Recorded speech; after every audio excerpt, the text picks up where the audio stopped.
Hypertrophie. C'est un sujet qui, récemment, je te dirais qu'on hésite un petit peu à en parler dans les conférences. On dirait que la grosse mode présentement, c'est la performance ou c'est tout ce qui est rééquilibré pour prévention de blessures, ces choses-là. Tu sais, au début, les entraîneurs, à la base, c'était du monde qui avait une grosse formation d'entraînement pour la masse musculaire. Puis récemment, on dirait que être quelqu'un qui est intéressé à l'hypertrophie, c'est presque une marque noire sur ton dossier. Alors qu'en réalité, quel que soit ton objectif en tant qu'athlète ou en tant qu'individu, c'est un outil qui va être utile pour tous les objectifs que tu veux atteindre. Autant pour changement visuel, quelqu'un qui est simplement intéressé par améliorer sa composition corporelle. OK?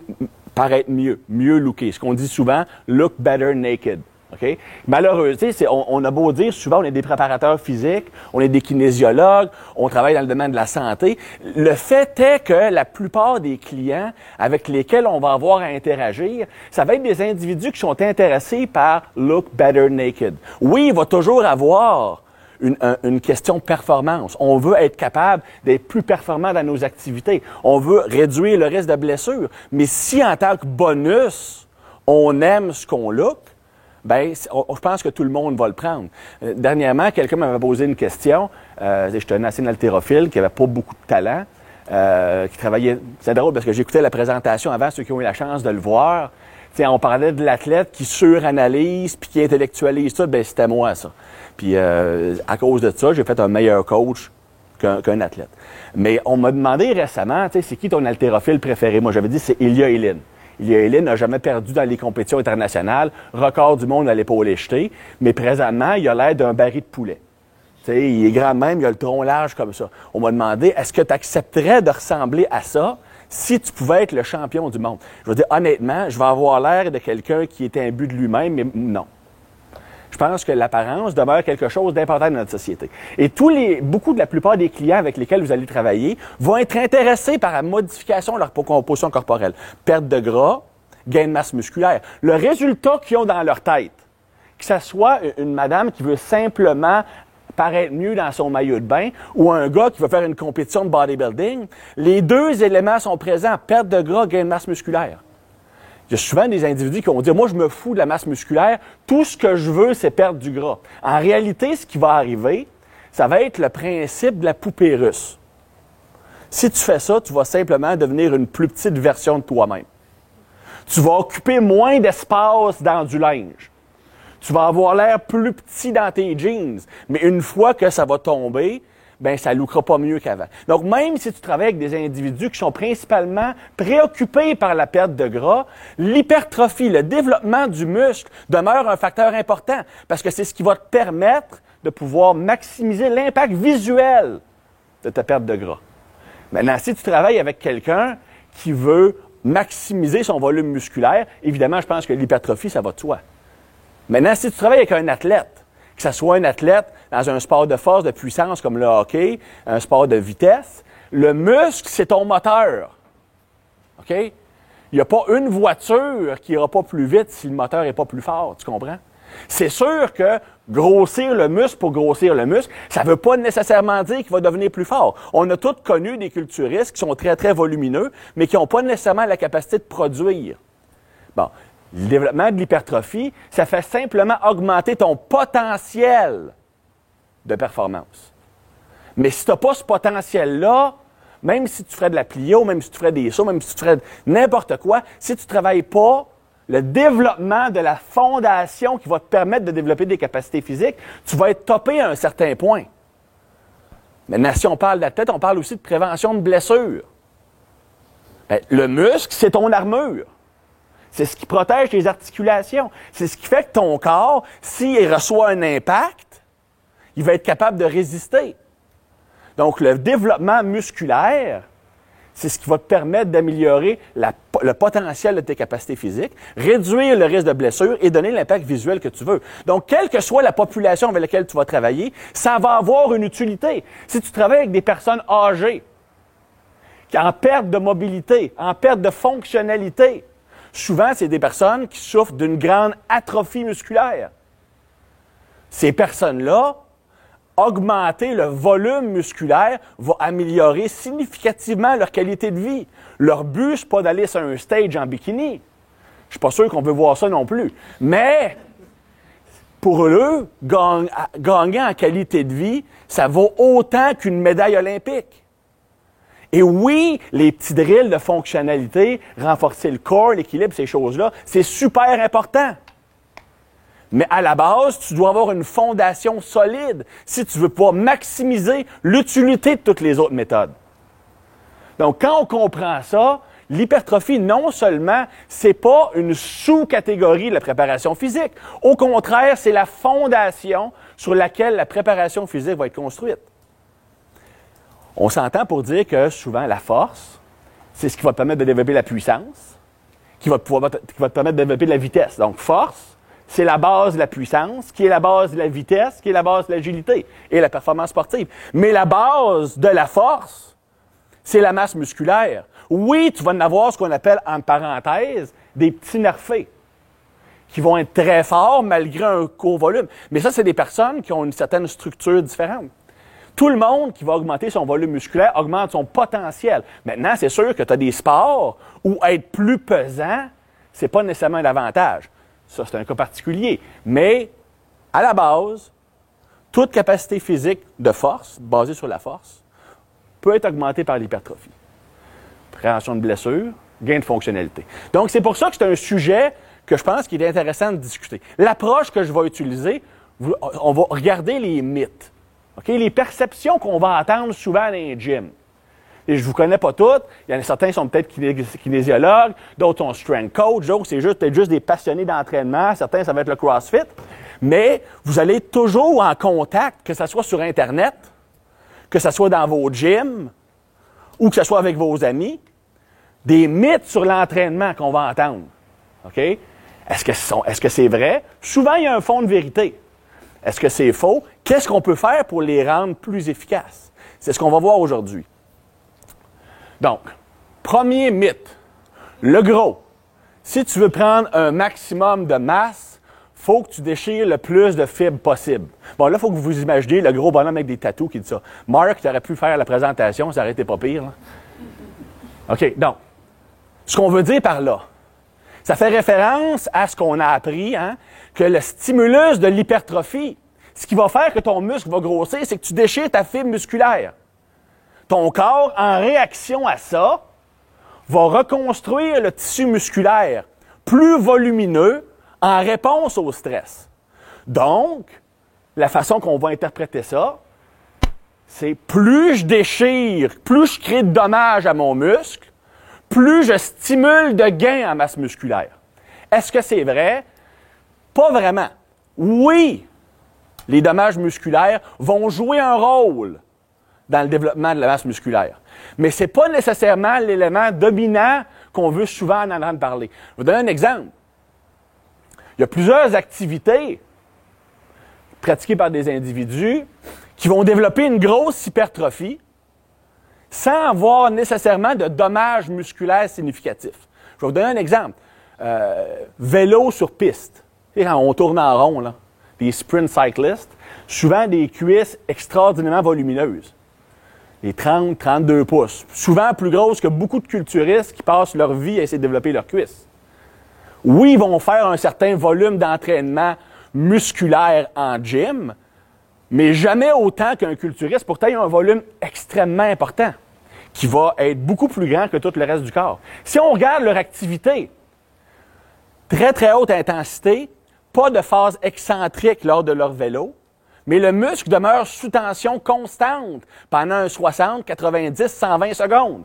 Tu n'auras pas de déchirure musculaire parce que tu n'as pas de phase excentrique, tu n'as pas de changement d'élasticité, de longueur rapide et violent qui peut entraîner une déchirure. Par contre, cette activité-là entraîne un développement musculaire. Il y a d'autres éléments qui viennent en ligne de compte autres que simplement la déchirure musculaire. C'est ce qu'on va voir dans les séquences suivantes.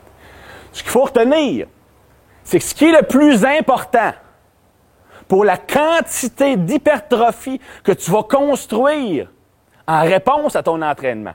C'est pas la quantité de déchirure que tu crées.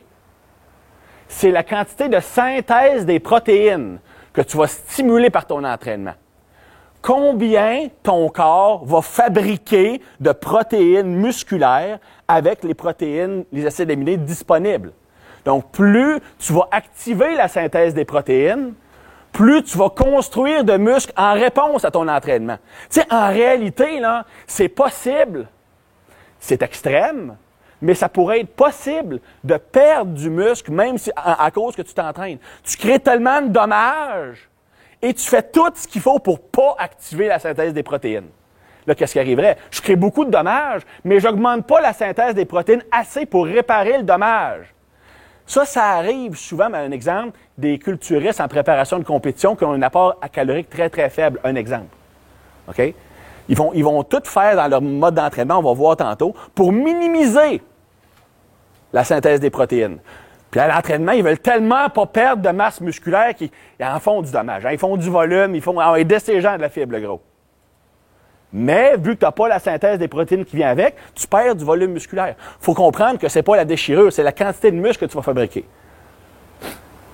Bon, ça, c'est la partie hautement scientifique de la journée pour me donner bonne conscience, considérant le haut calibre intellectuel de l'ensemble des personnes présentes ici aujourd'hui. Essayez de dire ça tout d'une shot. Ce petit graphique-là explique, dans le fond, comment est-ce que tu construis du muscle, en gros. La synthèse des protéines, le moteur de la synthèse des protéines. OK? Donc, ce qu'on veut, c'est qu'ici, je suis pas assez grand, il faudrait mon bâton, Mike. Synthèse des protéines, on veut que ça soit le plus haut possible. On regarde les deux côtés de l'équation. Les deux facteurs les plus hautement reliés à ça, c'est le mTOR, Mechanistic Target of Rapamycin. C'est pas important de se rappeler de ça, mais mTOR, ça l'est. Et AMPK. C'est une enzyme qui est longue comme ça. Je n'essayerai même pas de le prononcer. Okay? AMPK. Donc, le mTOR, c'est la switch de lumière. Puis la lumière, c'est la synthèse des protéines. Même, j'irais à une étape plus loin. J'ai appris ça dans une de mes conférences parce que je cherchais le mot. C'est un rhéostat. Tu sais, les genres de lumière que quand tu tournes, l'intensité de la lumière est plus grande. Bien, le mTOR, c'est ça. Plus je tourne le piton du mTOR, plus la lumière est brillante. La lumière, c'est la synthèse des protéines. Donc, moi, plus je vais activer le mTOR avec soit l'entraînement ou d'autres facteurs, plus je vais synthétiser de la protéine après mon entraînement. Si on regarde l'autre côté de l'équation, AMPK, qui est une enzyme qui est relâchée selon certaines situations, elle va avoir l'effet de venir inhiber partiellement ou complètement le mTOR. En passant, là, c'est quand même complexe, là, mais c'est pas comme ça qu'on va parler tout le long, là. Ça va être vraiment, c'est le seul élément vraiment technique qu'on va voir, parce que si vous comprenez ça, là, vous comprenez plus sur l'hypertrophie que 99% du monde sur la planète. Fait que ça vaut la peine de souffrir pendant 15-20 minutes juste pour bien comprendre ça. Donc, le AMPK, lui, va venir contrer ta job d'activer ton mTOR. Ce que tu veux, le résultat de ton entraînement, combien de masse musculaire tu vas stimuler en réponse de ce que tu fais, ça va être la résultante de haut mTOR et bas AMPK. C'est ça qui va faire que tu vas avoir une grosse réponse à l'entraînement. Bon. Le mTOR, il est augmenté par les facteurs qu'on voit à gauche. L'entraînement lui-même va venir l'activer. Quand je lève des poids, j'active le mTOR. OK? Il y a deux types d'entraînement qui vont l'activer un petit peu plus que les autres. Le premier, c'est l'accentuation de l'excentrique. Quand je descends, c'est l'excentrique. Donc, quand on dit « descends lentement », encore là, je reviens à mon bromite. Si tu descends lentement, tu vas déchirer beaucoup de fibres, le gros. En réalité, non, parce que ce qui va faire que je vais créer du dommage musculaire, ça va être un changement brusque de la longueur musculaire pendant que le muscle est sous tension. Quand je vais lentement, en fait, je vais réduire un petit peu le risque de faire des gros dommages parce que j'y vais tranquillement. Je n'ai pas un changement soudain de la longueur de mon muscle. Il y a quand même du dommage. Okay? Mais la raison que l'excentrique fonctionne mieux pour stimuler l'hypertrophie, c'est que ça va activer le mTOR plus que les autres types d'entraînement. OK? L'autre type d'entraînement qui va activer le mTOR un petit peu plus, c'est les étirements sous charge. Quand ton muscle est étiré, mais contracté en même temps, tu vas activer ton mTOR. De là, l'importance, ou l'importance potentielle, de faire des mouvements en amplitude complète, où le muscle cible va être placé sous étirement. OK? Il y a 2 règles de base dans la stimulation de l'hypertrophie. Puis là, je ne parle pas de l'entraînement de force, je parle spécifiquement si tu veux cibler un muscle. OK? Le premier principe, c'est ce que j'appelle le principe de première tension. Le muscle qui vient sous tension en premier dans un exercice, c'est le muscle qui va recevoir la plus grande partie de la tension lors de l'entraînement. Donc, un exemple, si je vais faire un curl, OK, et je vais initier mon curl avec une élévation des épaules. On voit souvent ça, hein? Hey, le gros, check ça, je lève pesant. Il va avec les épaules, il va avec le bas de dos, les trapèzes, et rendu ici, là, le biceps commence à contracter. Oui, tu le contractes, mais il est trop tard. Oui, il va recevoir un peu de tension, mais l'ensemble, la majorité de la tension va être prise par les muscles qui ont été recrutés en premier. Trapèze, deltoïde antérieur. Même chose si je fais un rowing, un tirage. La plupart du monde vont tirer comme ça. Ils vont initier le mouvement avec les bras, puis à la fin, ils vont squeezer un peu avec le dos. Il est trop tard. Tu dois initier la contraction avec le muscle cible. Premier principe mécanique. Deuxième principe, le muscle qui est étiré le plus et le muscle qui est recruté le plus lors d'un exercice. Là, on parle d'hypertrophie principalement. OK? Donc, c'est un exemple. Si tu prends un dumbbell fly et rendu en position basse, tu sens principalement l'étirement dans le deltoïde antérieur où c'est ton épaule qui te fait mal. Tu ne fais pas une bonne technique. Tu vas chercher l'angle où tu vas sentir un stretch dans le muscle cible. Pourquoi? Parce qu'un étirement sous charge augmente l'activation du mTOR.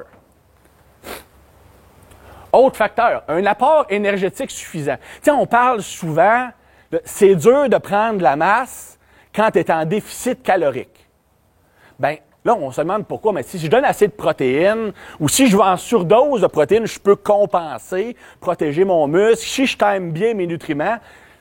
En réalité, c'est bien, à moins que tu sois un débutant complet, là, c'est très difficile de prendre une grosse quantité de masse musculaire en déficit calorique, ou c'est presque impossible.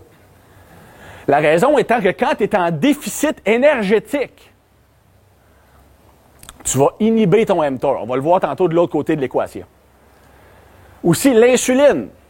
L'insuline étant l'hormone, je te dirais, universellement diabolisée depuis quelques années dans le milieu de la composition corporelle. L'insuline, ça nous rend gras.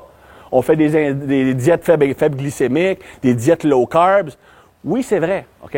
Mais l'insuline, ça demeure l'hormone qui est la plus anabolique. Va favoriser le développement de masse musculaire du corps humain. OK?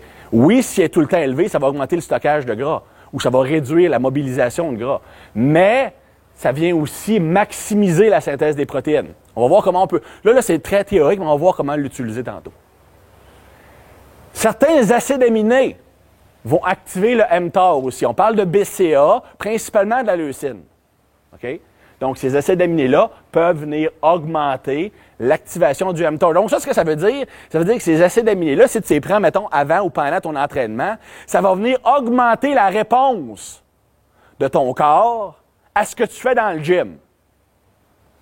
Donc, tu viens turner on la light switch un peu plus grâce aux acides aminés. Donc, ton entraînement va être devenu plus efficace.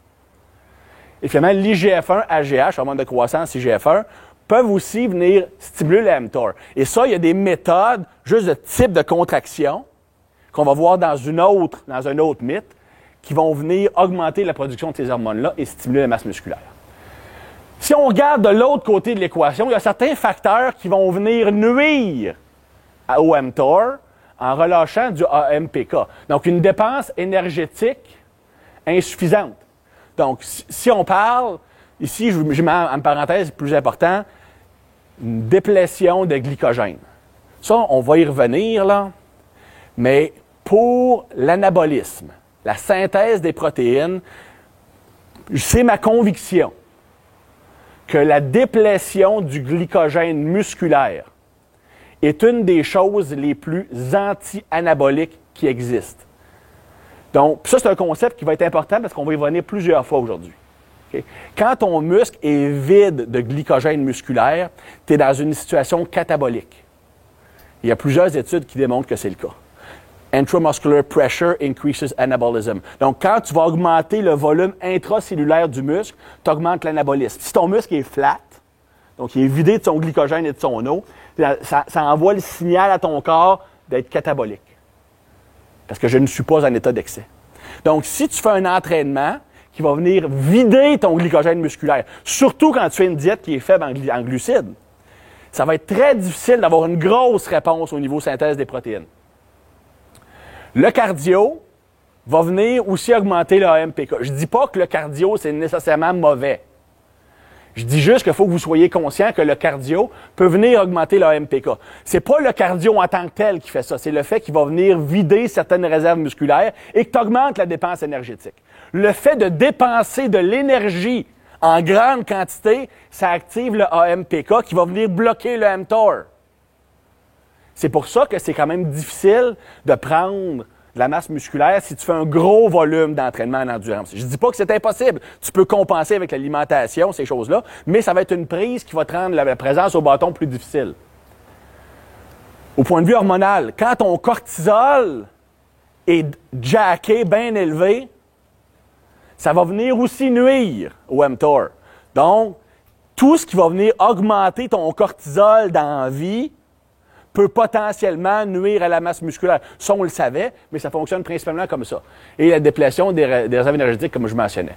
Donc, ce qu'on veut, c'est minimiser à droite et maximiser à gauche. Prochaine diapositive. Si on revient un peu à mon déchirure musculaire, parce qu'on a commencé quelque part, hein, on a commencé avec le gros, il faut que tu déchires la fibre, nanana, ben, c'est de là que j'en viens un peu. La déchirure musculaire joue un rôle. C'est elle qui part un peu le processus. Quand je crée du dommage, on le voit à gauche, là, je viens de créer du dommage à ma fibre, bien, ça va venir relâcher des cytokines.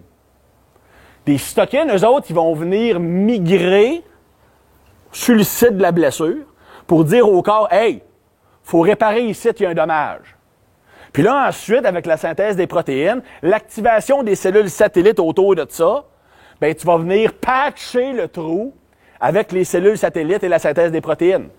Dans le fond, la déchirure musculaire, ce qu'il faut comprendre, c'est que ça va venir te dire où est-ce que tu dois dépenser tes énergies, ton argent de synthèse des protéines. Ce que tu vas faire à l'entraînement, en supplémentation avant entraînement, pendant et après, et dans ton alimentation en général, c'est ça qui va faire la quantité de masse musculaire que tu vas prendre. Ça augmente ta synthèse des protéines. Le dommage va juste te dire, regarde, la machine est partie, là, c'est là que je vais aller l'utiliser. OK?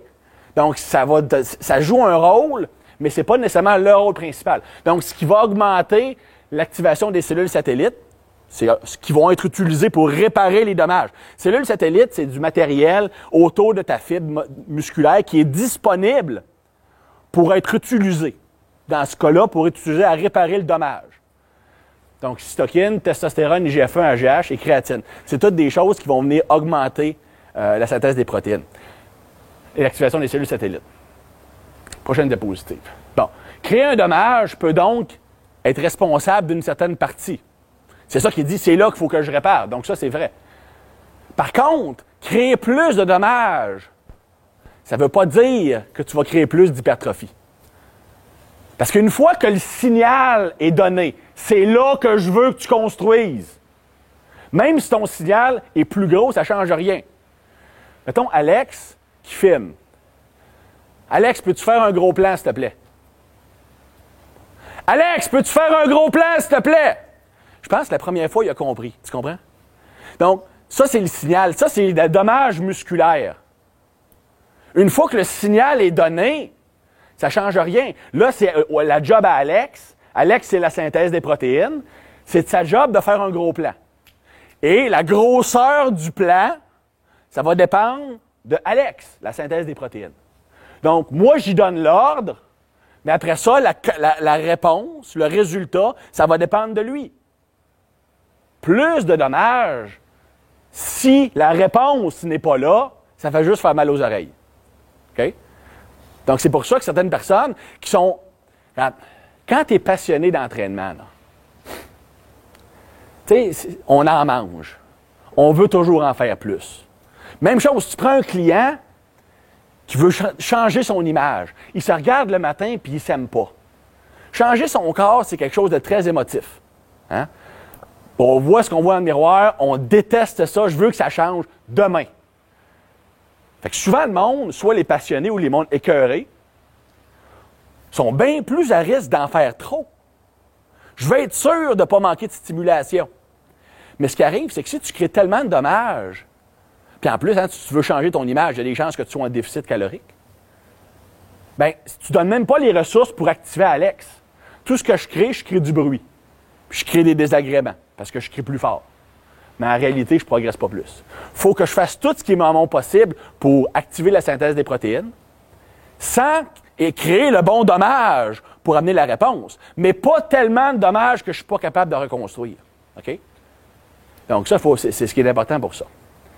Donc, il faut comprendre que l'hypertrophie, oui, le dommage joue un rôle, mais ce n'est pas la seule chose. OK? Donc, il faut maximiser le mTOR, minimiser le MPK.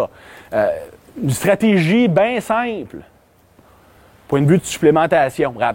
C'est un domaine, en tout cas, je ne sais pas si on décidé de prendre ça comme question dans le panel, parce que ça pourrait être un sujet qui va avoir des très hautes, il y aurait des chaudes discussions parmi notre groupe. Moi, personnellement, mon approche, j'aime mieux utiliser un apport glucidique et protéique, surtout en acide aminé, facilement absorbable avant l'entraînement qu'après. Après, on va avoir des protéines quand même. Mais c'est ma croyance, et je pense qu'au point de vue scientifique, ça fait du bon sens, que c'est plus efficace de le prendre après. Je vais te dire la raison. Premièrement, on a vu tantôt, l'insuline augmente le mTOR. Plus ton mTOR est activé, plus tu construis du muscle. Donc, si j'ai de l'insuline de présente quand je commence mon entraînement, ma réponse de mTOR va être plus grande à mon entraînement. Donc, je vais partir la machine plus forte, je vais augmenter la synthèse des protéines. Deuxièmement, on a vu tantôt qu'une des choses qui vient nuire à la synthèse des protéines, c'est une déplétion du glycogène musculaire. Quand je fais de la musculation, c'est principalement le glycogène que j'utilise, qui est stocké dans le muscle. Donc, plus je vais faire de volume, plus je vais brûler du glycogène musculaire, puis plus ça va être difficile d'activer mon mTOR. Si j'ai des glucides avant l'entraînement, je vais préférentiellement utiliser ces glucides-là plus que les glucides musculaires pour faire la job. Donc, je vais protéger mon glycogène musculaire, j'augmente moins mon MPK. Troisièmement, quand on s'entraîne, le flux sanguin est redirigé principalement vers le muscle qui s'entraîne. Au repos, 90% du volume sanguin est dans le système digestif et les organes. À l'entraînement, c'est 85% environ vers les muscles, principalement. Donc, si ton sang, il est déjà loadé d'acides aminés, de protéines, quand tu t'entraînes, le sang s'en va où? Il s'en va dans les muscles. Puis pas juste ça. Il s'en va dans les muscles que tu entraînes. C'est le seul moment de ta vie où tu peux décider où tu envoies les protéines. Protéines que tu vas avoir besoin, parce que là, tu viens d'augmenter la synthèse des protéines. Synthèse des protéines, tu pars la machine, mais si tu lui donnes pas le matériel, ça ne sert absolument à rien, tu comprends? C'est pour ça que j'aime mieux cette approche-là. Mais ça, c'est un sujet pour une autre présentation. C'est une introduction à la base. Prochaine. Deuxième mythe, le gros. C'est 2 dernières reps qui comptent. Faut que tu pognes la limite à chaque set. No pain, no gain, know what I'm saying. C'est un peu poétique, là, mais on comprend. Donc, ce qu'on veut dire ici, c'est atteindre le point de rupture quand tu veux bâtir de la masse, à chaque set. Il faut que tu ailles jusqu'à temps que ça ne bouge plus. Est-ce que c'est vrai? Est-ce que c'est pas vrai? Bon. Je suis un peu plate, là, parce que dans tous mes mythes, il y a toujours un fond de réalité, toujours un fond de pas vrai. C'est que je ne sais pas trop controversé. Là. Mais c'est vrai qu'atteindre le point de rupture lors d'une série, c'est une bonne stimulation pour l'hypertrophie. Pour 2 raisons principales. Un, parce que tu vas avoir un bon recrutement complet des fibres musculaires et une fatigue de ces fibres-là, qui représentent un stimulus. Tu vas avoir aussi un relâchement de certains facteurs de croissance. On va tout voir ça tantôt. Par contre, dans certains exercices, atteindre le point de rupture, ça ne veut même pas dire que ton muscle a failé, en parenthèse. Même si on accepte le principe que forcer un muscle jusqu'à temps que ce muscle-là ne soit plus capable de lever le poids, c'est bon. Mais mettons que je fais un squat. Qui c'est qui dit que mon quad n'est plus capable à la fin? Qui c'est qui dit que mon fessier est plus capable? En réalité, ça se peut qu'elle soit juste un bris technique. C'est peut-être ma posture qui est plus bonne. C'est peut-être ma technique qui est une dégradation. Ça ne veut pas nécessairement dire que le muscle a atteint le point de rupture. Donc, c'est peut-être même pas plus efficace pour certains exercices. Puis aussi le fait que, au point de vue du stress nerveux, hormonal et immunitaire, pousser une série à la limite, ça augmente drastiquement ce stress-là. Pas juste un peu, drastiquement. Donc, des fois, il faut se poser la question, c'est-tu un bon investissement d'aller à la limite sur certains exercices? Parce que le résultat ne sera peut-être pas à la hauteur des investissements. Donc, c'est des décisions qu'il faut que tu poses quand tu vas choisir d'aller au point de rupture ou non. Prochaine diapositive. OK, bon. Là, je parlais tantôt au point de rupture. La raison que... OK. Personnellement, moi, j'ai toujours dit qu'il faut essayer de maximiser le recrutement des fibres musculaires rapides le plus possible. Premièrement, les fibres musculaires rapides ont le plus gros potentiel d'augmentation de leur masse. Donc, pour l'hypertrophie, c'est bien. Pour la force, c'est les fibres les plus fortes. Et pour la puissance, c'est les fibres les plus explosives. Okay? Donc, plus tu peux recruter des fibres musculaires rapides, plus c'est efficace selon moi. Okay? Bon, l'explication, certaines personnes vont dire, mais si tu vas au point de rupture, même si tu ne prends pas pesant, même si tu ne vas pas lever explosivement, à la fin, quand tu commences à être brûlé, bien, tu vas aller recruter pareil tes fibres musculaires rapides. C'est vrai. C'est comme ça que ça fonctionne. Mettons ta première répétition en haut. Je vais juste recruter les fibres nécessaires à faire la job. Donc, j'ai un petit poids, 50 Je n'ai pas besoin d'aller chercher mes grosses fibres. Je suis capable de lever avec les petites fibres. Donc, ton corps ne va pas chercher les autres fibres. Quand on remarque de répétition en répétition, il y a une fatigue qui s'accumule. Hein, les oranges, c'est ceux qui sont plus fatigués. Donc, tu accumules une fatigue, puis plus j'accumule de fatigue, plus je suis obligé d'aller chercher d'autres fibres pour compenser. De sorte que vers la fin, c'est vrai que j'ai beaucoup de recrutement musculaire. Puis non seulement ça, j'ai créé une grosse fatigue musculaire pour me rendre là. Comme Zatiowski disait, une fibre musculaire qui est recrutée, mais qui n'est pas fatiguée, n'est pas entraînée. Donc, c'est vrai qu'au point de vue développement de l'hypertrophie, ça peut être efficace parce que quand tu vas au point de rupture, tu as un recrutement maximal des fibres musculaires. D'ailleurs, si on regarde une étude par le Dr. Phillips que j'ai rencontré à Toronto, on a présenté ensemble, dans son étude, il a pris 3 protocoles. Un protocole où il prenait 30 %. On ne voit pas ici, le 30 % du maximum pour 3 séries au point de rupture. À l'échec, 30 %. Protocole, il prenait 80 % du maximum. Une série au point de rupture. Et un protocole où il prenait 80 %, mais 3 séries au point de rupture. Ce qu'ils ont remarqué, c'est qu'au niveau du développement de l'hypertrophie, 30 %, 80 %, même résultat au point de vue de l'hypertrophie musculaire. Si les groupes allaient au point de rupture, le développement de la masse musculaire était le même à 30 % ou 80 % s'ils faisaient 3 séries. Le groupe qui ont pris 80 % qui ont fait une seule série n'ont pas développé la même hypertrophie. De là, l'importance quand même d'un certain dommage musculaire, un certain volume. Par contre, si on regardait les gains de force, le groupe à 30 % avait 2 fois moins de gains de force que les 2 autres groupes. Même le groupe ici, qui ont bâti moins de muscles, ont bâti plus de force. Comme quoi, si tu veux bâtir de la force, il faut que tu lèves pesant. C'est pas hautement scientifique, c'est à peu près ça. Mais pour le développement de l'hypertrophie, si tu vas au point de rupture, tu as à peu près les mêmes résultats, quelle que soit la charge. Évidemment, l'étude étudiait principalement des mouvements en isolation, pas des gros mouvements. C'est là que c'est différent. Parce que pour certains exercices, l'atteinte de l'échec n'est pas nécessairement dû à un échec musculaire. Ça peut être une perte de vitesse. Un exemple dans les mouvements d'haltérophilie. Ça se peut que tu ne crées pas assez de puissance pour que la barre elle atteigne une hauteur suffisante pour compléter le lever. Parce que tu dois créer une accélération qui va faire que la barre va avoir un momentum pour se rendre à une certaine hauteur. Ça se peut que tu manques ton lift parce qu'il n'est pas assez haut, tu n'as pas assez créé de hauteur, mais tes muscles sont encore capables de produire en masse de la force. T'sais, si tu vas lever du sol, tu n'auras pas de problème. Là. Donc, tes muscles ils n'ont pas atteint un point de rupture, pas en tout. Tu n'as juste pas capable, tu n'as juste plus l'énergie ou la force nécessaire pour produire assez de hauteur. Il manque peut-être 1,5 centimètre. Mais en réalité, tes muscles sont même pas proches du point de rupture, même si tu as atteint l'échec à l'exercice. Ça peut être un bris technique. Hein? Ça se peut qu'un exemple, ton corps soit faible, je fais un squat, puis je commence à shifter un peu par en avant. À cause de ça, mon bras de force est pas bon, puis je perds mon lever. Il n'y a pas aucun muscle qui a atteint le point de rupture. J'ai juste pas été capable de maintenir une technique qui me permet de produire de la force maximalement dans la barre. Ça se peut que la sommation des forces soit insuffisante. Ça se peut que quadriceps plus fessier plus bas de dos égale pas assez fort. Mais ça ne veut pas dire qu'il y a aucun de ces muscles-là qui a failé. Donc, j'atteins l'échec à l'exercice, mais il n'y a pas aucun des muscles qui a atteint le point de rupture. Et c'est le point de rupture du muscle, pas de l'exercice, qui fait que tu recrutes l'effet musculaire. Donc, même si j'atteins un point que je ne suis pas capable de lever à barre, si mes muscles, eux autres mêmes, ils n'ont pas atteint le point de rupture, je n'ai pas stimulé maximalement l'effet musculaire. Perte de position, perte de rigidité.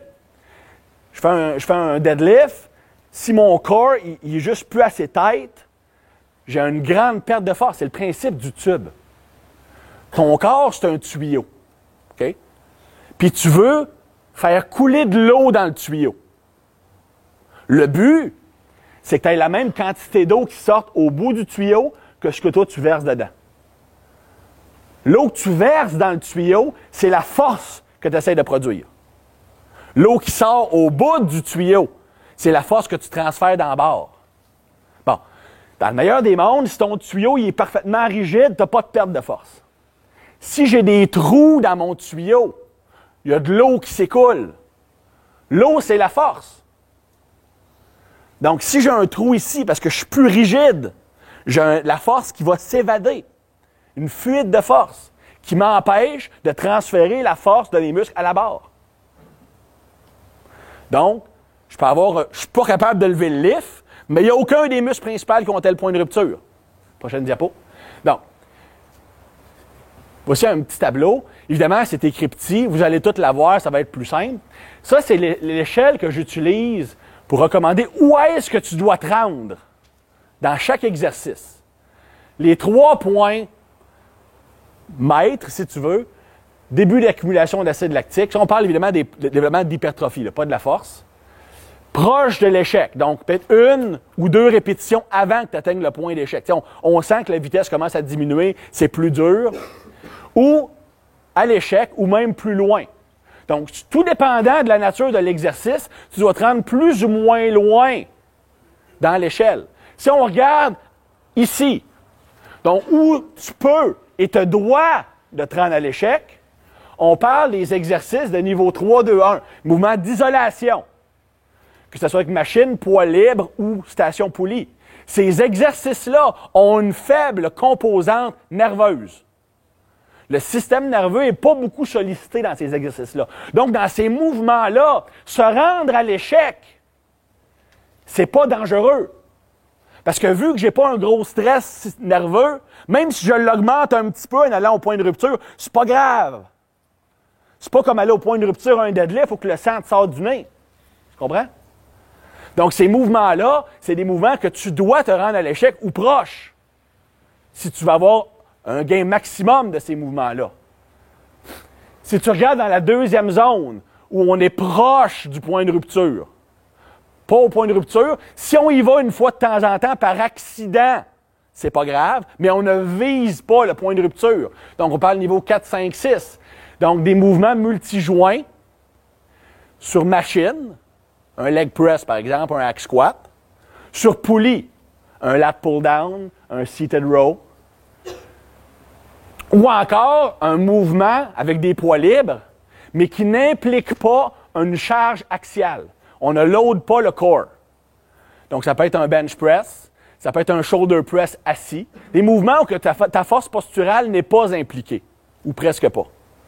Et finalement, les mouvements où tu ne dois pas aller proche du point de rupture, sauf si jamais tu as vraiment manqué ton estimation, c'est des gros mouvements où tu as une implication de la posture, deadlift, squat, ou les mouvements d'haltérophilie, évidemment, ou les mouvements de gymnastique.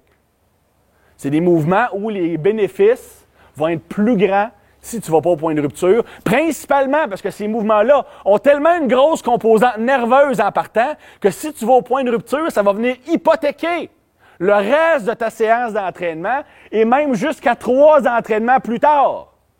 Je vais vous conter un exemple. Bon, j'ai l'air bien intelligent quand... En tout cas, j'espère que j'ai l'air bien intelligent quand je présente. Là. Mais en réalité, avec moi-même, je ne le suis pas tout le temps. Okay? J'aime ça, voir la limite de ce que je peux faire. Je me rappelle d'un entraînement. J'avais fait un complexe, 3 exercices, un après l'autre. Le premier exercice, c'était un back squat.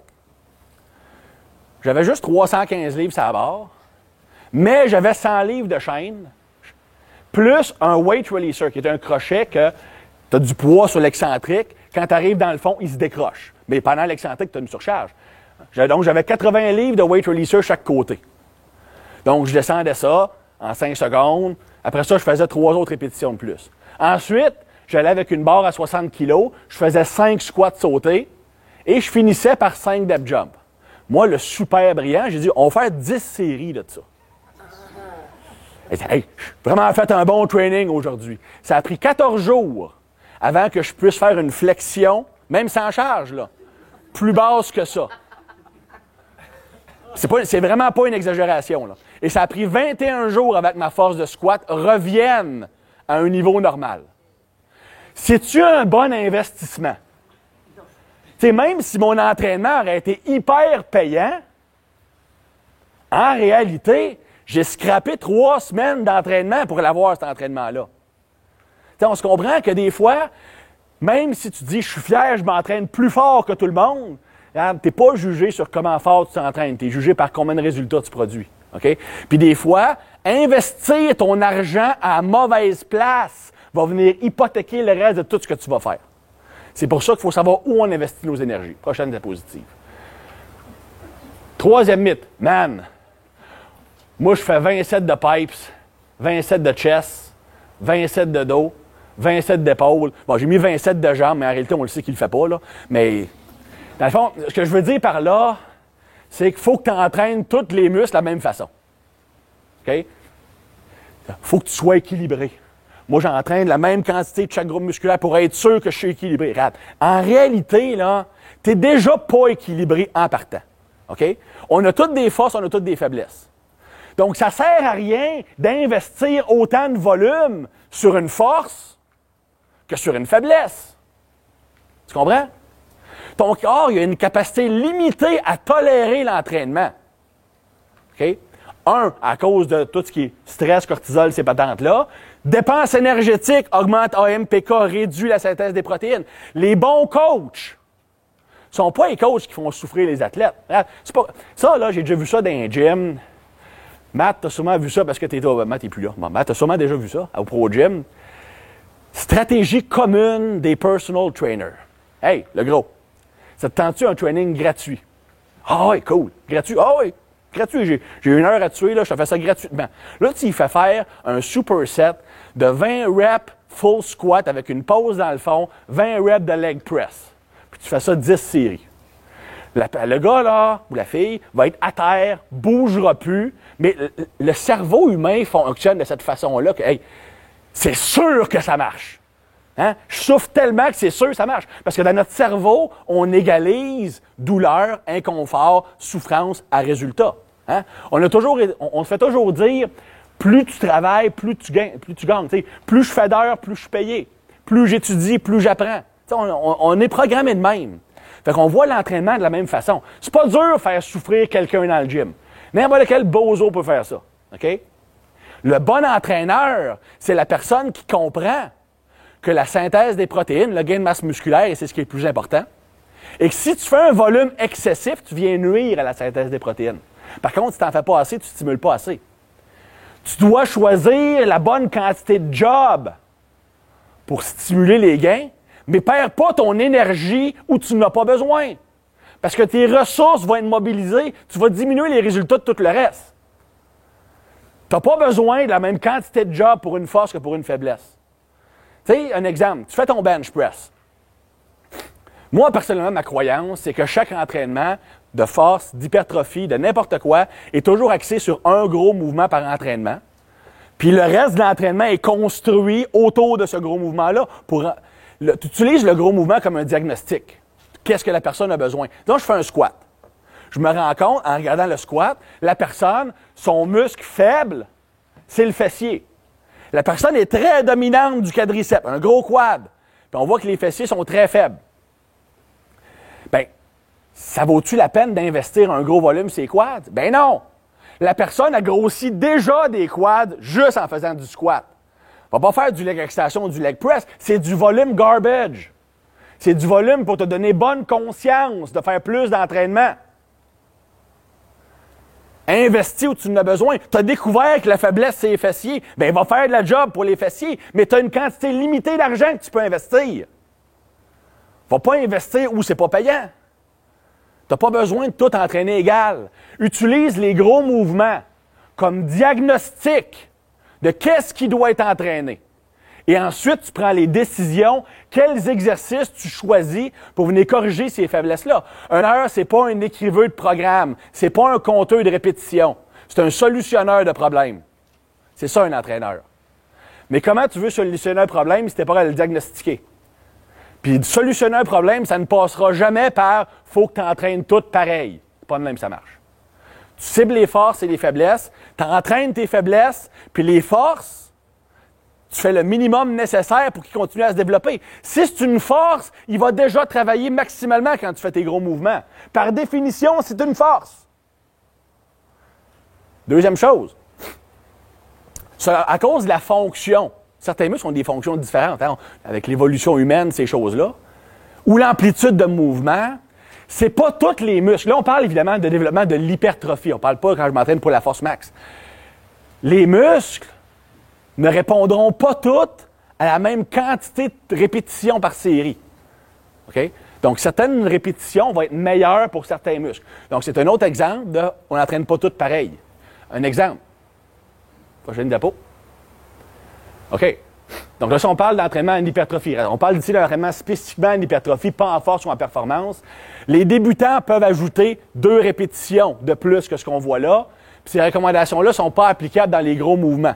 C'est principalement pour les muscles, les exercices plus ciblés un petit peu. Donc, niveau 1, 2, 3, 4, 5, qu'on a vu tantôt, que vous allez avoir dans votre document. Donc, si on parle des ischio-jambiers, qui est un muscle fait pour la vitesse. Donc, le muscle de la vitesse, c'est l'ischio-jambier. Donc, l'ischio-jambier va répondre mieux à des répétitions plus courtes un petit peu avec plus de charge. Donc, si on parle en isolation, on parlait de 6 à 10 répétitions. Si on parle maintenant dans un mouvement multijoint, donc un good morning, un reverse hyper, des choses comme ça.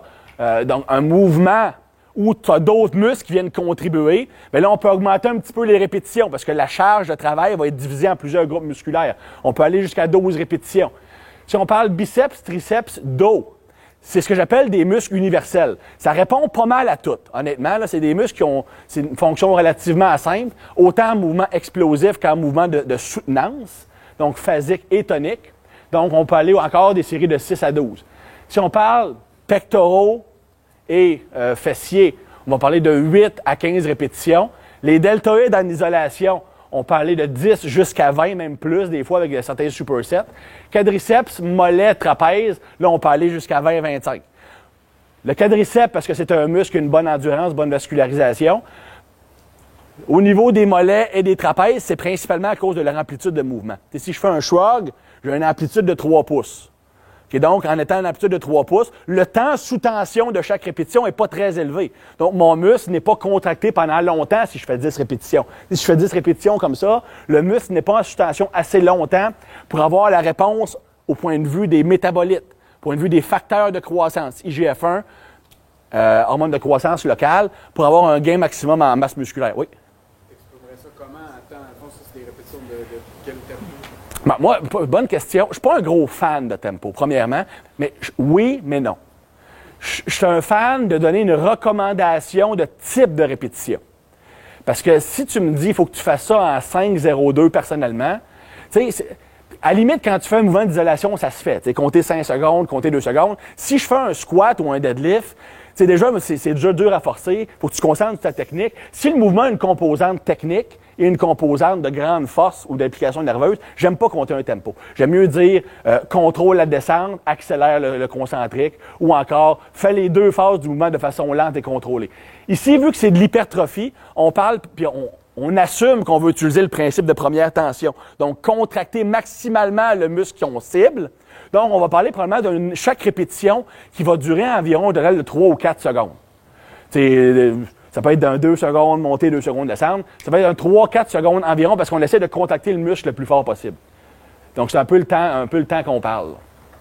Mais ça va dépendre aussi de chaque personne. Certaines personnes sont très efficaces à garder un muscle sous tension. Ces personnes-là vont être capables de lever vite en ayant une bonne tension. Certaines d'autres personnes ne sont pas capables. C'est une question même intéressante. Prochaine. Donc, ça, juste pour résumer ça, chaque muscle, tu n'es pas obligé de l'entraîner de la même façon. Tu entraînes ce que tu as besoin au point de vue des exercices, puis ensuite, au point de vue des répétitions, séries, tu choisis ce que ton exercice va mieux répondre. Okay? Mais la grosse erreur, selon moi, c'est choisir trop d'exercices, mettre trop de mouvements parce que tu veux tout travailler. OK? En réalité, tu vas travailler ce que tu as besoin et ce qui n'est pas travaillé dans les gros exercices. Mythe numéro 4. Dude, si tu t'entraînes plus que 60 minutes, tu vas être catabolique puis tu vas perdre tes gains avec un Z. Très important. OK? Ça, on entend souvent ça. Hein? Faut pas que tu t'entraînes plus que 60 minutes. Puis souvent, l'argument qu'on va dire, c'est que ton cortisol va augmenter puis ta testostérone va baisser. Bon, premièrement, c'est vrai que quand ton cortisol augmente de façon chronique, la testo va baisser. Alors, les deux sont fabriqués à partir de la prégnénolone. Fait que si tu produis plus de cortisol, tu as moins de matériel pour fabriquer la testostérone. C'est vrai, OK? Bon, ce qui me fait rire un peu, c'est que cette pensée-là, on donne crédit à Ivan Abadjeyev pour avoir inventé cette méthode-là. Ivan Abadjeyev était le coach de l'équipe nationale bulgare en haltérophilie dans le temps qui torchait tout le monde. OK? Eux fonctionnaient en période de 30 à 45 minutes avec des pauses. Donc, ils s'entraînaient 45 minutes, prenaient 30 minutes de pause, 45 minutes, 30 minutes de pause, etc., jusqu'à 6 petites mini-sessions par entraînement. Son argument était que quand tu t'entraînes plus que 45 minutes, ton taux de testostérone baisse. J'ai toujours trouvé ça bizarre un peu, considérant que l'équipe nationale bulgare d'haltérophilie, l'équipe au complet, là, sont fait tester positifs à 3 Olympiques différents. Là. Fait que je suis pas sûr qu'eux autres, la manipulation de la testostérone lors de l'entraînement, c'est un bien gros facteur. OK? Antonio Krashchev, qui est un ancien éleveur bulgare qui a émigré aux États-Unis, a écrit commenté dans un livre que la vraie raison qu'Abadjeyev utilisait cette approche-là, c'était pour contrôler les aléas des athlètes lors des camps de l'équipe nationale. Mais 15 jeunes hommes, la testo dans le prélat, qui ont une personnalité de mâle alpha dans une pièce, enfermés pendant la journée, je peux te garantir que quand il y a un moment libre, ça va aller déconner en ville. OK? Fait en mettant plusieurs des séances tout le long de la journée, t'empêches les athlètes de pouvoir aller où ils veulent. Tu les contrôles plus facilement. C'était la vraie raison. C'est vrai que la segmentation de l'entraînement est très efficace, mais c'est pas pour la raison mentionnée. OK? Bon. Comme je mentionnais aussi, c'est une théorie qui peut arranger bien des entraîneurs privés parce que tu peux fitter plus de clients dans un horaire. Tu sais, si tu entraînes tes clients à chaque heure, bien, tu peux fitter 8 clients à place d'en fitter 10 d'une journée. Tu as plus d'argent, puis là, tu peux légitimer ton client. Non, aujourd'hui, je t'entraîne juste 45 minutes, c'est bon pour ta testo. En réalité, c'est parce qu'il faut que tu appelles ta blonde ou la fille que tu as rencontrée la veille, tu comprends? Tu sais, c'est ça, c'est pratique un peu. En réalité, c'est pas vraiment ça. Bon. En plus, tu regarde, on définit c'est quoi un entraînement. OK? Tu sais, je travaille beaucoup d'athlètes de CrossFit qui vont faire souvent 30-40 minutes de mobilité avant un entraînement. Bon, la mobilité rentre-tu dans l'entraînement? Le cool-down rentre-tu dans l'entraînement? Pourtant, c'est du travail physique. Quand est-ce que tu commences à compter? Tu comptes-tu les warm-up sets? Tu sais, si le 45, tu sais, c'est pas comme si tu rentres dans le gym, puis là, j'ai un clock, là. 60 minutes, il faut que tu t'en ailles. Ça n'a pas de sens. Parce que, prochaine diapositive, on regarde les exemples ici. Vladimir s'entraîne 100 minutes. Il est un haltérophile. En passant, j'ai écrit ça quand je revenais de Hong Kong puis de Singapour pendant 2 semaines. J'étais sur le gros décalage horaire. S'il y a des fautes, je ne veux pas que vous m'en vouliez. Okay? Donc, c'est un haltérophile. Donc, il a besoin de plus de mouvements de mobilité au début de son entraînement. Donc, peut-être qu'il fait 15-20 minutes d'entraînement là-dedans. Lors de sa séance, il fait principalement des séries de 1 à 3 répétitions à l'arraché et l'épaule jetée pour 6 séries de chaque et 5 séries de front squat. Donc, il fait environ 50 reps de travail dans sa séance. Si on regarde maintenant Raoul, lui, il s'entraîne 90 minutes. Durant cette séance, il s'entraîne principalement en force. C'est un powerlifter. Des séries de 5 répétitions. Il fait en tout 13 séries réparties en 2 mouvements principaux puis un mouvement d'assistance. Donc, il fait environ 65 répétitions. Ignace est un bodybuilder. Il s'entraîne. Je voulais être sûr d'avoir des noms que personne n'aurait dans le groupe. Okay? Y a-t-il un Ignace dans le groupe? Non? Ignace s'entraîne 50 minutes. Il est culturiste en période de sèche, de cut. Il utilise des séries de 8 répétitions avec un tempo contrôlé et des repos courts. Il cible 2 muscles dans son entraînement. Il fait un total de 24 séries, donc 12 par muscle. Donc, ça y fait environ 190 répétitions. Et maintenant, Taz est un fan de CrossFit. Son WOD aujourd'hui, c'est 50 deadlift à 2,25, 50 box jump, 50 chin-up, 50 push-up, 50 air squat et 50 push-press à 105. Il y a un time cap de 24 minutes, donc son training dure 24 minutes. Il fait un total de 300 répétitions, lequel aura une plus grande élévation de cortisol. Et si on regarde ça, ben là, les 2 seuls qui s'entraînent correct, c'est Ignace et Taz, parce que les deux seuls en bas d'1 heure. Donc, tous les autres doivent avoir le cortisol dans le prélat. C'est-tu vrai? C'est-tu pas vrai?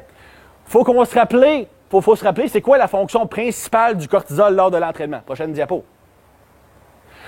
Plus tu dois utiliser des réserves énergétiques, surtout du glycogène, plus le cortisol va être augmenté. Il n'y a pas une hormone dans le corps qui est faite pour te scraper à vie. T'sais, oui, le cortisol a plein d'effets négatifs, mais c'est parce qu'il y a aussi une fonction. Sa fonction, principalement, c'est de mobiliser des ressources pour que ton corps puisse gérer une situation de stress. Et une de ces ressources-là, c'est l'énergie. OK?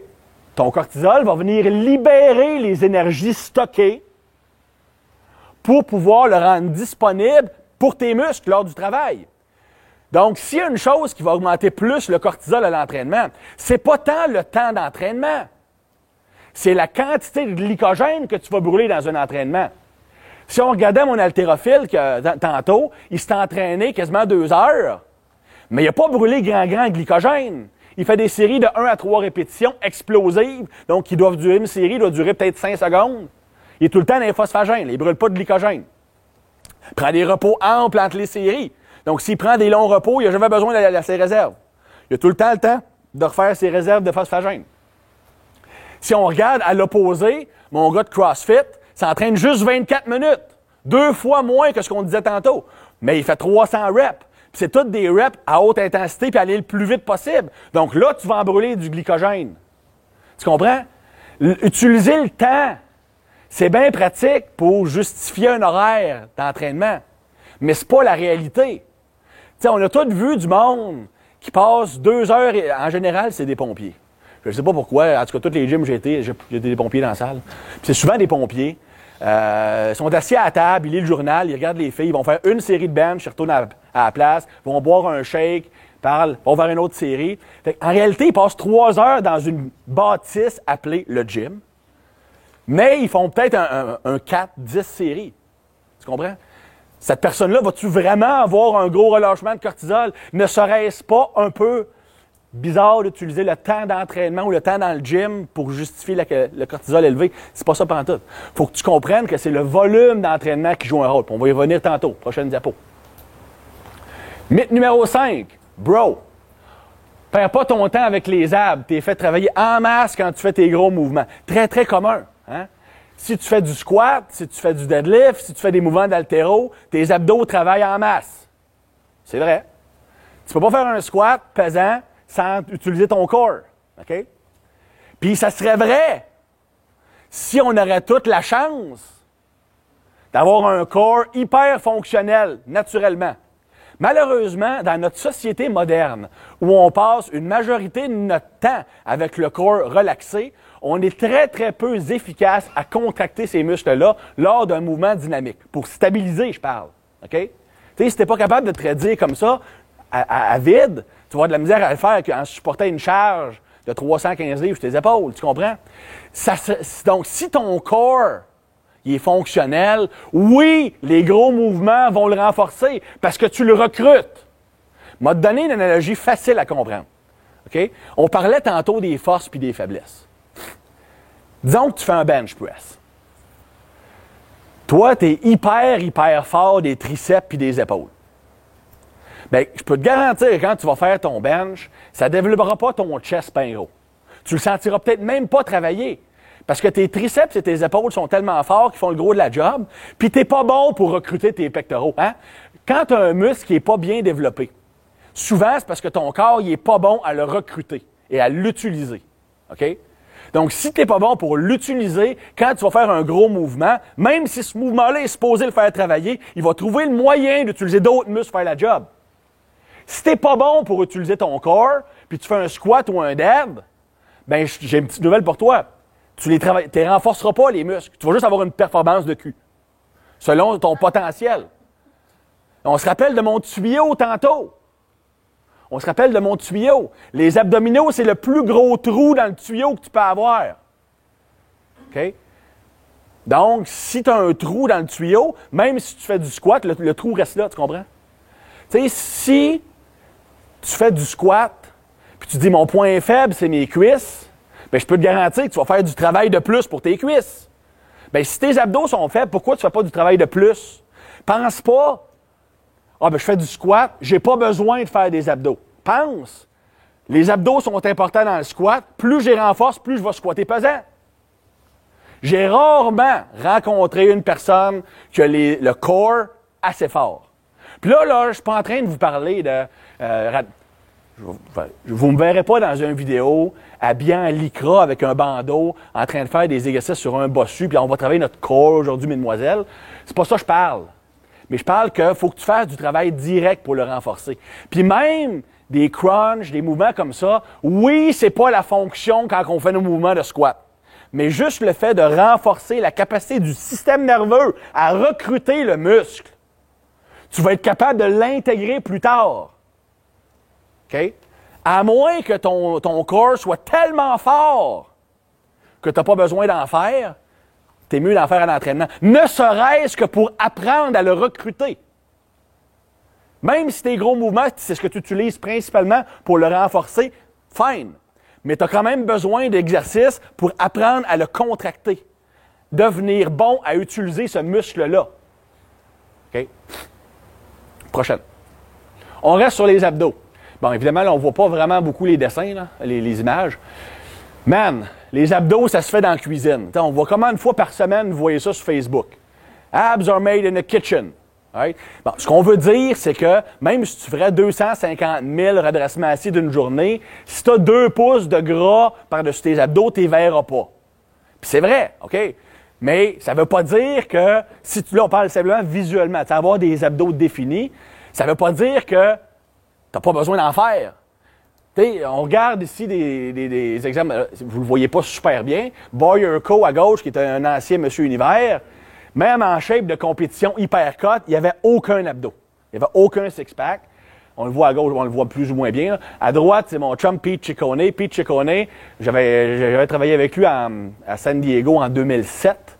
J'avais vu une photo de lui à un moment donné, 2-3 ans plus tard, au championnat national américain de bodybuilding, fini 3e. Super cut, belle condition, pas un abdos, ou à peine. Là, j'ai envoyé un message, je dis, Pete, c'est quoi tu fais comme abdos? Il dit, j'en fais pas d'abdos, j'en fais juste pre-contest.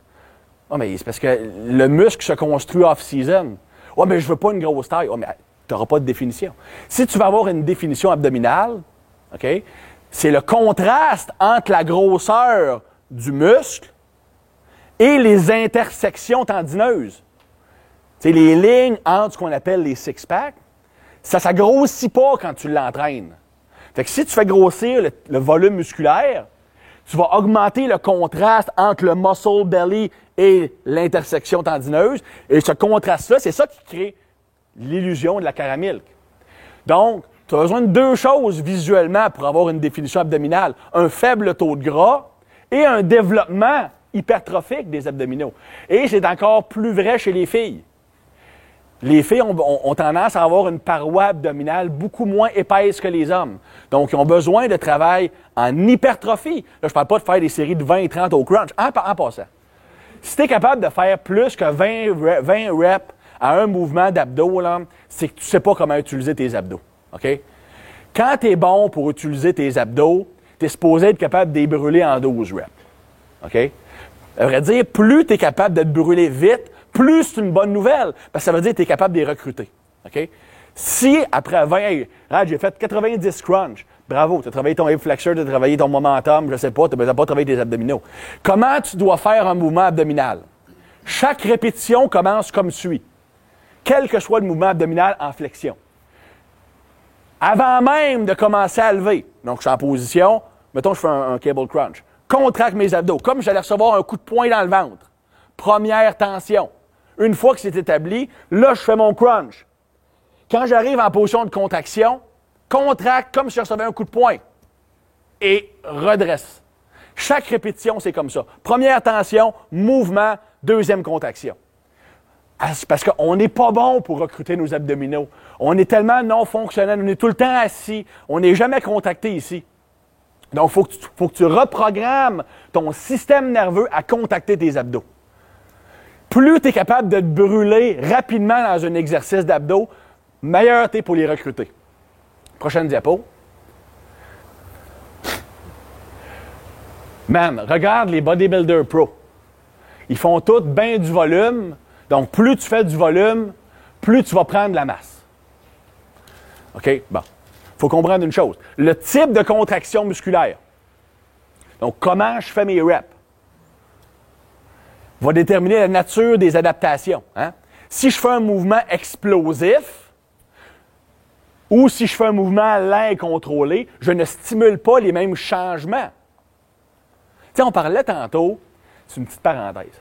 Tu sais, vous vous rappelez ma slide que je vous ai mis qui parlait du recrutement musculaire puis qui montrait que quand tu vas au point de rupture, au point de failure, à la fin de ta série, tu les as recrutés, tes grosses fibres, les fibres musculaires rapides. OK? Ça, c'est un argument qui est utilisé par les opposants de l'entraînement explosif. Hein? Dans le monde de l'entraînement, tu as beaucoup, le monde aime ça chicaner. OK? C'est beaucoup de gros orgueils. Puis moi, beaucoup de monde pense que je suis orgueilleux. Souvent, c'est du monde qui ne me connaissent pas. Il n'y a pas orgueilleux que moi. Alex, il le sait. La seule chose que je ne suis pas capable de supporter, c'est l'arrogance. OK? Bon. Mais à cause de cette arrogance-là, puis souvent l'insécurité, il y a des conflits incessants dans le monde de l'entraînement sur des mini-détails. Tu as du monde qui sont d'accord sur quasiment tout, puis ils vont s'ostiner jusqu'à s'haïr sur des petits détails. Bon.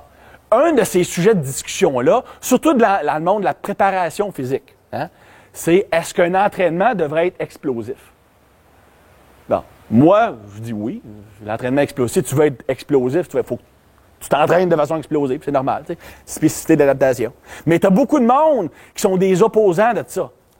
Qui disent, si tu t'entraînes slow and control, si tu vas à l'échec, tu vas les recruter pareil, tes fibres musculaires rapides. Puis tant que tu recrutes tes fibres musculaires rapides, ben tu vas devenir plus explosif parce que ces fibres-là sont naturellement explosives. Le problème, c'est vrai, quand tu vas au point de rupture, tu vas finir par les recruter, les fibres musculaires rapides. Le problème, c'est quand tu es un athlète. Ce que tu veux, c'est pas être capable de les recruter. Tu veux être capable de les impliquer le plus tôt possible. Je suis un sprinter. Est-ce que moi, c'est utile pour moi si je suis bon pour recruter mes fibres rapides juste quand je suis brûlé? C'est quoi, je vais recruter quand je vais être rendu à 150 mètres? Tu comprends? On voit tantôt, j'avais 2 répétitions sur 8 que les grosses fibres venaient en action. 2 sur 8. Donc, au point de vue nerveux, il y a 6 répétitions sur 8 que je pratique à contracter mon muscle sans avoir utilisé ces fibres-là. Donc, mon apprentissage moteur, au point de vue recrutement des fibres, est contraire à ce que je veux. OK? L'entraînement. Deuxièmement, même si je les recrute, c'est pas juste ça. Là, on est un peu loin de l'hypertrophie, mais c'est une parenthèse, je pense, qui est intéressante. Si vous êtes des préparateurs physiques, vous travaillez avec des athlètes, ça peut être utile. Recruter les fibres musculaires rapides. Être capable de recruter tes fibres musculaires rapides, c'est même pas 50% de la job. Le gros de la job, c'est ce qu'on appelle le firing rate. Firing rate, c'est la vitesse à laquelle les fibres peuvent décharger. Combien de secousses tes fibres peuvent faire dans une unité de temps donnée. Un exemple, est-ce qu'ils vont faire, c'est pas des vrais chiffres, là. Mettons, si tu fais 2 secousses en 1/10 de seconde, versus si je fais 10 secousses dans la même durée, 2/10 de seconde, bien, je produis pas mal plus de force quand j'ai 10 secousses. Puis si j'ai 20 secousses en 2/10, je produis encore plus de force. La force produite est due à 2 choses. Le recrutement de plus de fibres possible et le firing rate le plus rapidement possible des fibres recrutées. Puis quand tu fais tes mouvements lents et contrôlés, oui, à la fin, tu vas recruter tes fibres musculaires rapides. Puis quand tu fais du lourd aussi, tu vas les recruter. Mais si tu veux travailler un high firing rate, ça prend des efforts d'intensité maximum, soit des mouvements explosifs ou des mouvements en charge en haut de 85%. Donc, oui, c'est vrai en théorie, si tu regardes juste un côté de l'équation, mouvement explosif recrute pas nécessairement plus de fibres, c'est vrai. Mais, dans un mouvement explosif, tu utilises tes fibres musculaires rapides à partir de la première rep. Si tu fais 8 reps, tes 8 travaillent. Tu pratiques ton système nerveux à recruter ces fibres-là 8 fois sur 8. Puis en plus, ils ont un haut firing rate. C'est ça qui est important. C'est pas juste la quantité de fibres que tu recrutes. Important de se rappeler de ça. Bon. Donc, pour revenir à nos moutons, le type de contraction, l'intensité va déterminer le type de gain. Par contre, le volume, il influence la quantité des adaptations. Pour 2 raisons principales.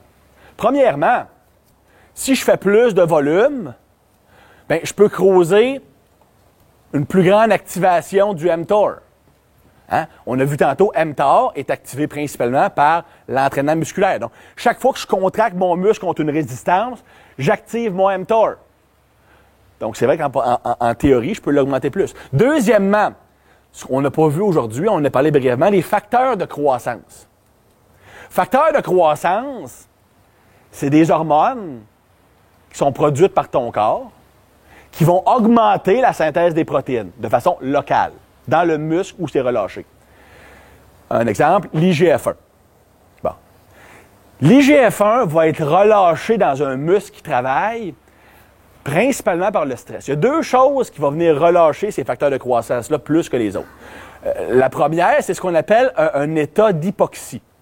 Quand un muscle t'entraîne vient à un point qui va être privé d'oxygène, donc il n'y a pas assez d'oxygène, ce manque d'oxygène-là, cette hypoxie-là, va stimuler le relâchement de la facteur de croissance locaux. IGF-1, hormone de croissance locale. IGF-1, MGF. Deuxième chose, relâchement de métabolites, principalement lactate, ion d'hydrogène. Quand tu produis du lactate quand tu t'entraînes dans un muscle, tu viens triggerer, stimuler le relâchement de facteurs de croissance. Donc, à chaque série que tu vas avoir une accumulation d'acide lactique et un manque d'oxygène, chaque série, tu vas relâcher un petit peu plus de facteurs de croissance. Donc, plus tu as de séries où ça arrive, plus tu peux augmenter la synthèse des protéines. Donc, ça, c'est vrai en théorie. OK? Par contre, il ne faut pas oublier une chose. La déplétion de glycogène, c'est probablement ce qui est le plus anti-anabolique dans ce que tu peux faire à l'entraînement.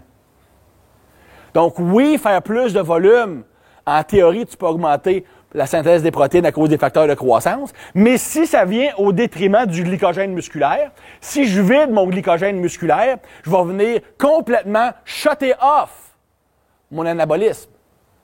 Donc là, je n'ai pas plus de gains. En fait, je vais venir arrêter mes gains complètement. Et évidemment, selon ta diète, selon ton type physique, tu vas être plus ou moins à risque de ça. Quelqu'un qui fait une diète low carbs, 50 grammes de carbs par jour, ne devrait pas faire le même volume d'entraînement que quelqu'un qui a 500 grammes de carbs. Un va avoir une réserve musculaire de glycogène pleine, l'autre va avoir barely enough to function.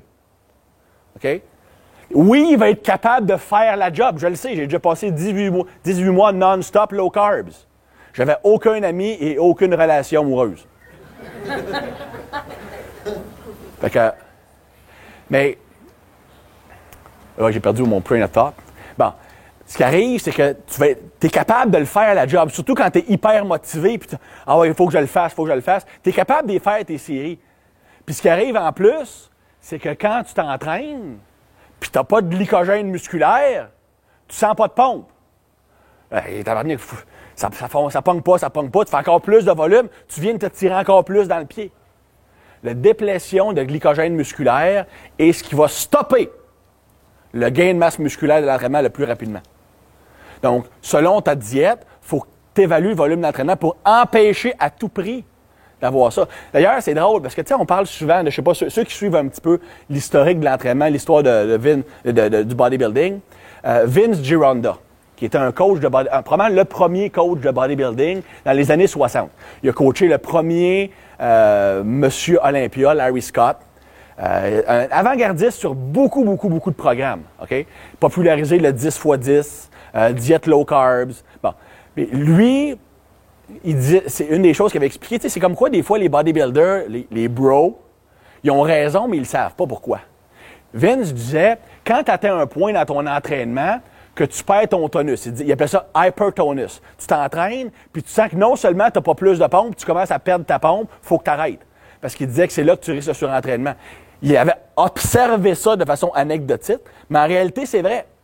Parce que ce qui arrivait, c'est quand tu commences à perdre ta pompe à l'entraînement, c'est à cause que tu viens perdre tes réserves de glycogène musculaire. Puis ça annonçait une chute de l'anabolisme.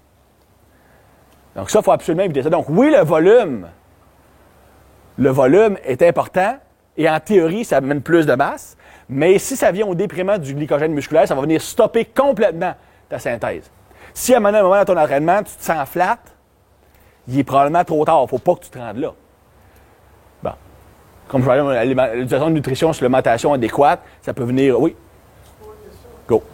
On peut-tu combiner, mettons, monsieur tout le monde qui rentre dans le gym, puis il veut perdre 30 livres de graisse, puis en plus, il veut bâtir de la masse musculaire. Oui. Ben, oui. Tu peux, basé sur ce que tu viens de nous dire, tu ne peux pas combiner les deux. Oui, et quand tu es un débutant et quelqu'un qui passe d'habitude de vie poche à habitude de vie saine, pendant une période assez longue, tu peux avoir les deux. Donc, quelqu'un qui sait jamais... Ce qui arrive, c'est que, dis-toi que plus un muscle est nouveau à l'entraînement, plus il va répondre facilement. OK? C'est un peu pour ça que personnellement, je suis contre le fait de, quand tu arrives avec quelqu'un qui est débutant, tu lui fais tout de suite des méthodes d'entraînement de fou. Souvent, on voit ça, des entraîneurs, un nouveau client arrive, c'est une personne qui a presque pas d'expérience. L'entraîneur veut lui montrer, « Moi, je connais ça, moi le faire souffrir. » Mais tu viens de te tirer dans le pied pour les gains futurs. Parce qu'un débutant n'a pas besoin d'une grande stimulation pour progresser. Donc, va progresser facilement. OK? Bon, cette personne-là, vu qu'elle va progresser facilement, sa réponse mTOR va être beaucoup plus grande à l'entraînement et sa myostatine. On arrive certains facteurs qui font que la réponse anabolique sont beaucoup plus positifs pour un débutant. Donc, tu vas répondre beaucoup plus à un entraînement, puis les facteurs négatifs vont être beaucoup moins élevés. Puis souvent, c'est du monde qui mange pas très bien, même s'ils sont en déficit calorique, juste le fait d'avoir un meilleur ratio des bons nutriments va faire qu'ils vont perdre du gras et en même temps bâtir de la masse musculaire. Donc, quand tu es un débutant, c'est possible. Okay? Plus tu es avancé, plus c'est difficile. Et tu peux perdre du gras et prendre du muscle en même temps. C'est possible, mais pas beaucoup. Puis ça va être c'est un processus très lent pour une personne non débutante. Mais pour un débutant, juste le fait de s'entraîner, son muscle va répondre très facilement. Parce qu'il n'est tellement pas habitué. Donc, cette personne-là, pendant peut-être un 3 mois, va être capable d'avoir une progression en masse musculaire et en perte de gras de façon assez marquée. Ça, c'est juste pour... Quelqu'un qui est non débutant. Là. Non, c'est quelqu'un qui est non débutant. Quelqu'un qui a une bonne expérience d'entraînement. Quelqu'un qui a utilisé ses muscles en masse. Là. Bon. Puis aussi, bon, ça, c'est un point que je voulais mentionner aussi. C'est pas un point central, mais il faut faire attention quand on regarde ce que les culturistes font versus ce que nous autres, on peut faire. Tu sais, j'aime pas utiliser la carte des anabolisants pour justifier la différence des entraînements, mais dans certains cas, c'est vrai. Puis je dis pas que je compte, je dis pas que je pose, c'est pas ça que je dis. Je dis que c'est deux animaux complètement différents. Comme on a vu aujourd'hui, c'est sûr vu qu'on a vu ça sous forme de mythe, hein, on a juste regardé la surface un petit peu. OK? Mais on a vu comment la réponse hormonale et la réponse biochimique à l'entraînement jouent un rôle énorme. OK? Donc, quelqu'un qui utilise des hormones artificielles va venir bypasser les réponses hormonales à l'entraînement. Tu sais, si la personne utilise de la testostérone artificielle, so what si le cortisol est augmenté? Ça ne dérange pas parce que l'élévation de cortisol va venir compenser le cortisol. T'sais, so what, c'est catabolique. Les anabolisants te rendent anabolique 24 heures sur 24. Donc, ce qui vient empêcher quelqu'un de naturel de continuer à progresser, ça ne viendra pas s'appliquer nécessairement pour les autres. Okay? Fait que c'est pour ça qu'il faut faire attention. Quand on regarde qu'est-ce qui se fait par les top bodybuilders, puis je vais m'entraîner comme ça, je vais avoir les gains similaires. Non, ça ne marchera pas. Il faut comprendre que quand tu t'entraînes, c'est une modification hormonale et au point de vue des facteurs de croissance et au niveau du système nerveux. Il faut jouer avec ça. Donc, quand tu es naturel, il faut que tu joues pour maximiser ces réponses-là. C'est pour ça qu'un volume d'entraînement doit être beaucoup plus intelligemment pensé. Question avant qu'on finisse. Oui. Par rapport justement à myostatine, oui. À quel point ça va venir bloquer au niveau d'une personne naturelle? Je sais qu'il est rendu avec des bloqueurs de Ouais. myostatine. C'est sûr que myostatine, là, on est rendu un peu en dehors de... La myostatine, c'est quoi? C'est le gène qui vient empêcher le développement musculaire. Dans le fond, essentiellement, c'est ce qui vient mettre le baromètre sur c'est quoi la limite que toi, tu peux atteindre. Donc, certaines personnes vont avoir une myostatine qui est naturellement plus active. Donc, pour eux, c'est plus dur de prendre la masse musculaire. Plus tu t'entraînes, donc plus tu as un gros background d'entraînement, plus ta myostatine est élevée. Donc, plus c'est dur de continuer à progresser. C'est un peu pour ça que les débutants vont venir progresser plus facilement.